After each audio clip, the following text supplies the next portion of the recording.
لا تنسوا الإعجاب بالفيديو والاشتراك بالقناة وتفعيل الجرس.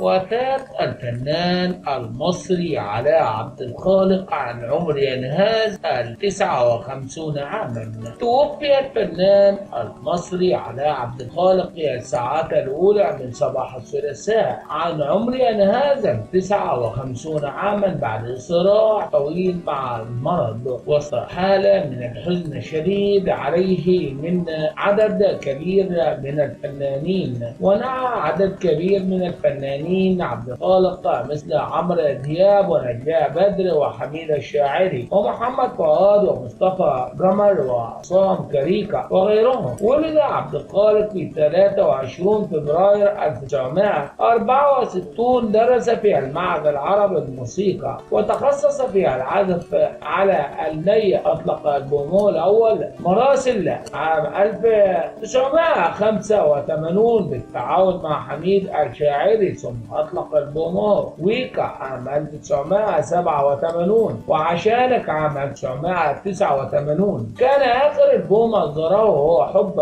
مش عاري في عام 2007. وانتهت مسيرته الموسيقية في أوائل العقد الأول من القرن الحادي والعشرين بسبب مرض صحي أثر على أحواله الصوتية. إنا لله وإنا إليه راجعون.